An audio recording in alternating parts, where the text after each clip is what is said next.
right in the kisser. Hey, how the devil are you? Why are you order? Right, I'm recording this on a Friday night. It's been a relatively long week, so I'm having a beer, okay? You're welcome to join me.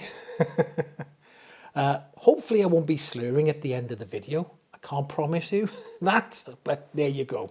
Anyway, cheers.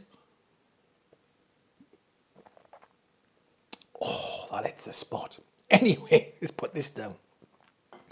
So I've often wondered if a platter mat makes much of a difference to the sound of your albums.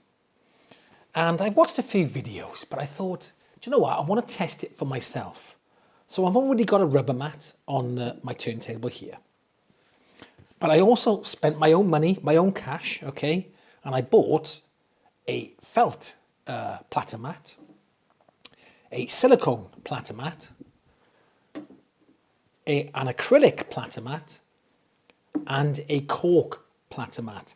And in this video, I'll be doing a comparison of all 5 of these platter mats. Now, it's taken me quite a while doing this, testing all these platter mats, recording demos and comparing them and doing comparisons. But I do want to do a sound test in this video. Now, I will get demonetized for this sound test. It's off an album, Alan Parsons' project, Pyramid. It's off there. I use that album to test a lot of stuff because it's so well produced, brilliantly. And I'm using a track called In the Lap of the Gods. So I will definitely get demonetized, but you can support this channel in other ways. Okay, you can give us a like, subscribe if you're not subscribed, even if you want to. Okay, if you're feeling generous, you can hit that super thanks. Oh, any support you can offer will be greatly appreciated. Thank you. So what I've done a test comparing all 5 platter mats using the track I just mentioned. So the only thing is the track is about 5.5 minutes long. So I thought about maybe cutting it down to maybe 2 or 3 minutes and cutting it off. But I thought, nah, let's do the whole track. It's a great track, okay? So sit back and enjoy it. So buckle up, okay? Strap in and have a listen to this.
Are you still with me? If you are, well done. Right, so what do you think of that? So I've made a few notes myself, okay?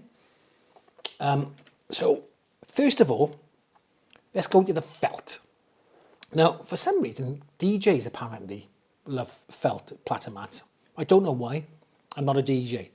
If you're a DJ, let me know why you prefer felt platter mats or whether that's true or not. Now, I did think it was quite open and clear in the mids and highs, but I felt it was a little bit thin in the bass, just a little bit thinner than the others. Then you come to the rubber. Now that's a good all-rounder, isn't it, the rubber? It was kind of there and thereabouts. I can't see anything bad about it. It's, you know, very decent, very reliable through all the frequencies. Good all-rounder. Now the cork surprised me. So the cork had that open mid and high sort of sound, like the felt, but it wasn't thin in the bass. I thought it was really good, really good.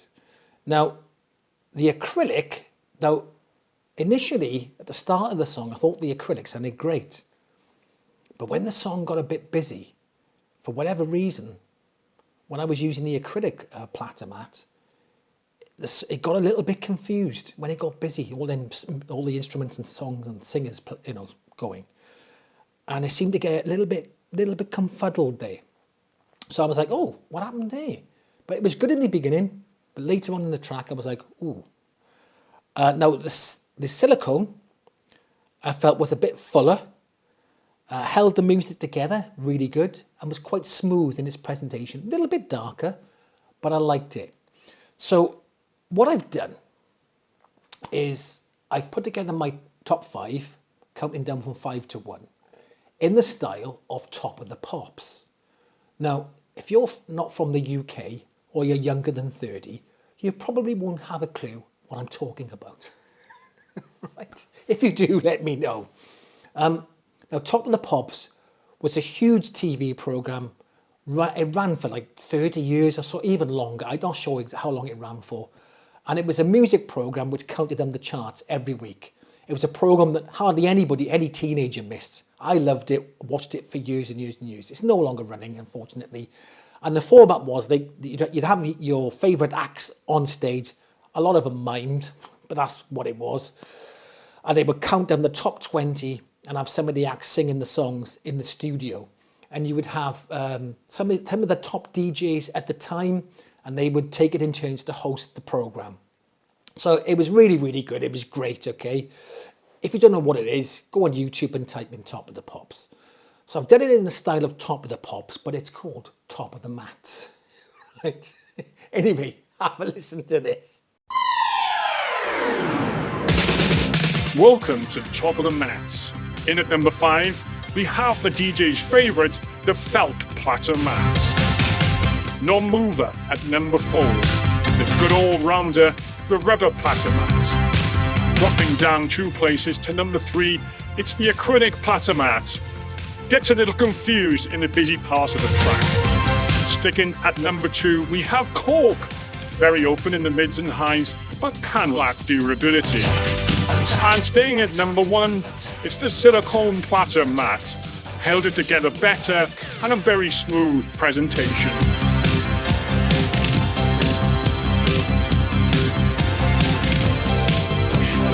So, do you agree with me? Is your top 5 the same as mine? No, it's all relative, isn't it? Right, because it's down to taste as well. You know, you might not like a lot of bass. I do. You may like better treble, you know, more forward mids, more recessed mids. So it's all relative, isn't it? So let me know what order you put them in the comment section below. Now, here's a little bit of trivia. You probably don't even want to know, but I'm padding out this video, okay? Now, that track is called Yellow Pearl by Phil Lynott. He was the lead singer of Thin Lizzy. And the producers from Top of the Pops were looking for a new track for Top of the Pops, okay, opening music. So they contacted Phil Lynott and said they'd like Yellow Pearl, and can you do us an opening theme for Top of the Pops? And he said, well, what do you want it to sound like? Well, we want it to sound like very similar to Yellow Pearl. So Phil Lynott said, well, just use yellow pearl. So they remixed it and used yellow pearl. And what happened then was every time Top of the Pops played, every single week for years, Phil Lynott got a cut of the revenue, got his royalties. So he was there. He was great. Unfortunately, we all know, R.I.P. Phil. He died quite young, but that's unfortunate. But there we are. That's a little bit of trivia for you. Whether you want to know it or not, there you go. Anyway, as I said, I would love to know your thoughts in the comment section, and I will catch you in the next one.